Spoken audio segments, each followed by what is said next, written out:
देखिए, रुकिए भाई, अरे रुकिए तो, चुप तो होइए, बोलेंगे। देखिए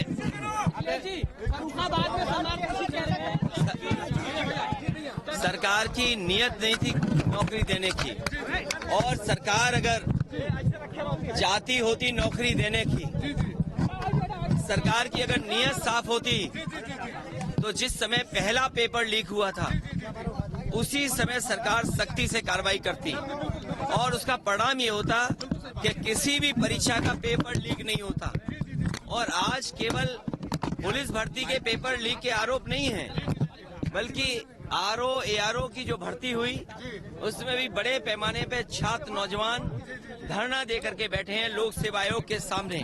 वो अपना पर्चा कैंसिल कराना चाहते हैं, री एग्जाम कराना चाहते हैं। आप सोचिए, सरकार जो दावा कर रही थी कि परीक्षा बिल्कुल सुरक्षित होगी, ये देखिए सुरक्षा का पोल खुल गया और सरकार अपनी खुद स्वीकार कर रही है कि उनकी नाकामी की वजह से पेपर लीक हुआ है। इनकी नियत साफ नहीं रही, जिसका परिणाम यह है कि नौजवानों के भविष्य और नौजवानों के सपनों के साथ ये सरकार खिलवाड़ कर रही है। और ये सवाल 60 लाख 50 लाख का नहीं है, इससे जुड़े हुए 2.5 करोड़ परिवार के लोग हैं जिनके साथ बीजेपी ने धोखा किया है।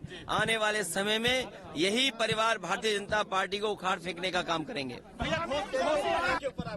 नहीं, उन्होंने मुझे उम्मीद है कि लोहिया जी वहां से चुनाव जीते थे फरक्काबाद में। लोहिया जी पहला चुनाव वहीं से जीते थे फरक्काबाद से। हमें उम्मीद है कि वो अपना ट्वीट डिलीट कर देंगे और अलायंस की मदद करेंगे। प्रधानमंत्री ने आपके और कांग्रेस के गठबंधन को छछूंदर बताया। नहीं, देखिए प्रधानमंत्री जी को हो जाएगा गठबंधन। नहीं, प्रधानमंत्री जी को अपने 10 साल बीजेपी को खासकर अपने 10 साल के कार्यकाल में उन्होंने कितना किसानों की आय दोगुनी की है। आप बहराइच, आपके बगल का श्रावस्ती, आपका बाराबंकी, गोंडा, ये वो जिले हैं जहां पर आम जनता खेतीबाड़ी से जुड़ी हुई है। क्या किसानों की आय दोगुनी हो गई? महंगाई का आलम तो ये है कि अगर हिसाब किताब लगाएंगे तो कई चीजों की महंगाई दुगनी हो गई। दाल की कीमत क्या थी, क्या हमारे नहीं, कोई अंदर बाहर नहीं। ये बताइए, अगर बाहर ही बोलोगे आप तो प्रधानमंत्री जी कहाँ के हैं, हम कहाँ के हैं? तो आप कहोगे बहराइच में ये इटावा वाले क्यों आ गए? अच्छा, ये एक मिनट, ये दिल्ली वाले चैनल यहाँ क्या कर रहे हैं? ये भाई एबीपी चैनल कहाँ का है? एनडीटीवी कहाँ का है? अच्छा, ये कोई बात हुई? ये कोई बात नहीं है। सुनिए, लोकसभा में ये है कि कोई भी भारत का नागरिक और कहीं भी उसका वोट बना हो वो कहीं भी चुनाव लड़ सकता है, क्योंकि लोकसभा के लिए आप चुन रहे हैं। इसलिए ये बाहरी अंदर नहीं, हाँ प्रधानी का होता है बाहर अंदर। एक बार को विधायक में हो सकता है बाहर सीट को लेकर जो 3 सवाल जो देखिए, जो जाना चाहेगा उसको कोई रोक नहीं सकता। ये लड़ाई बड़ी है और इतनी बड़ी लड़ाई है कि इस चुनाव के बाद हो सकता है जनता को वोट डालने का अधिकार भी छीन ले सरकार। सलमान खुर्शीद कह रहे हैं बटेंगे। और अपने पड़ोसी देशों को भी देख लो, आप पड़ोसी देशों को भी देख लो। चीन में कोई वोटिंग नहीं हो रही है, रशिया जैसे देश में कोई वोटिंग नहीं होती, नामात्र के लिए वोटिंग होती है। उनका लीडर अपोजिशन भी जेल में मारा गया। और भी मुल्क हैं जहां पर डेमोक्रेसी का क्या हाल है।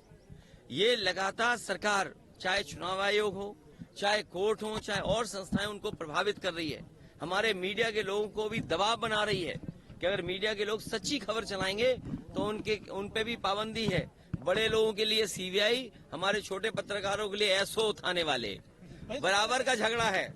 इसलिए लड़ाई बड़ी है। हम सबसे अपील करेंगे, जो हम लोगों ने एक आवाज दी है कि पीडीए से सब जुड़ जाएं। मुझे उम्मीद है पीडीए की लड़ाई मजबूत होगी, पीडीए एनडीए को हराएगा। और जब हम लोग टिकट बांट रहे हैं, सीटें बांट रहे हैं, तब बीजेपी अपनी टिकट काटने की सोच रही है। सोचो, बीजेपी टिकट काटना चाहती है, हम सीटें बांट करके जनता में पहुंचेंगे। पेट्रोल, बड़ी चीजें तो भूल जाइए। आप बताइए 2014 से और आज 2024 हो गया है, नमक की कीमत क्या है? क्या नमक की कीमत दुगनी नहीं हो गई? नौकरी नहीं, रोजगार नहीं, किसान खड़ा हुआ है उनके सामने अपना हक मांगने के लिए। जो लोग नारा देते थे कि जय किसान, जय जवान, जय विज्ञान, किसान दुखी है, आंदोलन कर रहा है अपनी आय बढ़ाने के लिए। नौजवान नौकरी नहीं पा रहा है, अगर पेपर लिख रहा भी है तो उसका लीक हो जा रहा है, उसको लड़ना पड़ रहा है अपने भविष्य को बेहतर बनाने के लिए। और विज्ञान की बात तो केवल इतनी है कि व्हाट्सएप से लोगों को कितना गुमराह कर दें, सोशल मीडिया से कितना गुमराह कर दें, इतना ही इनका विज्ञान है। इससे आगे विज्ञान इनके पास